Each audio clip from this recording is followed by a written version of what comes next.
அந்த தாவேகா நிர்வாகியான மணிகண்டன் பாத்தீங்கன்னா அவனோட மளிகை கடையில சட்டவிரோதமா இருக்கக்கூடிய தடை செய்யப்பட்ட குட்கா போன்ற பொருட்களையும் வந்து வித்துறதாக அவன் மேல வழக்குகள் இருந்திருக்கு. பக்கத்துல இருக்க ஒரு 3 போலீஸ் ஸ்டேஷன்ல அவன் மேல வழக்கு இருக்கான். அவன் போய் தொடர்ந்து நீதிமன்றத்துக்கும் போயிட்டு வந்துட்டு இருக்கக்கூடிய நீதிமன்ற கண்காணிப்புல இருக்கிற ஒரு குற்றவாளி. அவன் மேல அதுவும் இல்லாம ஒரு 10க்கும் மேற்பட்ட வழக்குகள் இருக்கதாகவும் சொல்லப்படுது. இப்படிப்பட்ட ஒரு குற்றவாளி எப்படி காவல்துறையோட கண்காணிப்புல இருந்து தப்பிச்சு போனா, எப்படி இப்படி அந்த பகுதியில இருக்கிற சேலம்ங்கிறது வந்து ஒரு மிகப்பெரிய, இன்னைக்கு சென்னை போன்ற ஒரு பெருநகரம் கிடையாது.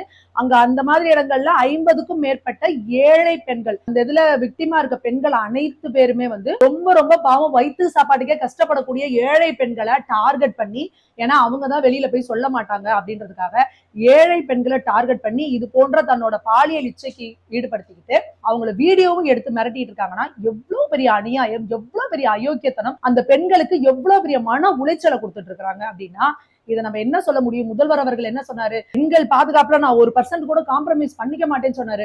ஆனா இன்னைக்கு பெண்களுக்கு மிகப்பெரிய பிரச்சனைகளை கொடுத்துக்கிட்டு இருக்கிறதே உங்களோட தாவேகா நிர்வாகிகளா இருக்கிறாங்களே, அதுக்கு நீங்க என்ன செய்ய போறீங்க? ஸ்ரீவைகுண்டமோட எம்எல்ஏ சரவணன் அவர்களோட நண்பர்கள் உங்க தாவேகாக்காக உழைச்ச ஒரு பெண்ணை போத மருந்து மயக்க மருந்து கொடுத்து அந்த பொண்ணை செடேட் பண்ணி அந்த பொண்ணை கூட்டு பாலியல் பலாத்காரம் பண்ணிருக்காங்க. இதை பத்தி அவங்க போய் சொன்னப்போ சரவணன் எம்எல்ஏ என்ன சொல்லியிருக்காரு?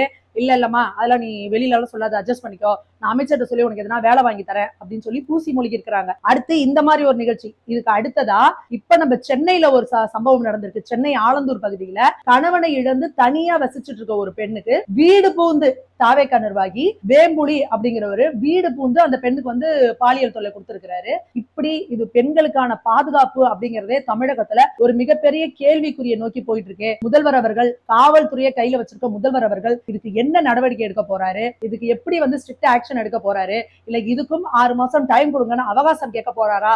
அப்படிங்கறதா இன்னைக்கு முதல்வர் அவர்களுக்கு முன்னாடி இருக்கிற மிகப்பெரிய கேள்வி. நிச்சயமா பாதிக்கப்பட்ட பெண்களுக்கான நியாயம்ங்கிறது ஒரு இம்மி அளவும் தாமதம் இல்லாம அவங்களுக்கான நீதி கிடைச்சே ஆகணும். அத சிஎம் விஜய் அவர்கள் வந்து உறுதி செய்யணும். இங்க தண்டனைகள் கடுமையாக்கப்படணும். பெண்களுக்கு எதிரான குற்றங்களுக்கு தண்டனைகள் கடுமையாக்கப்படணும். துரிதமான நடவடிக்கைகள் எடுக்கப்படணும். அப்படி இல்லைன்னா இது இன்னமும் தொடர்கதை போலேதான் நடந்துகிட்டு இருக்கும்.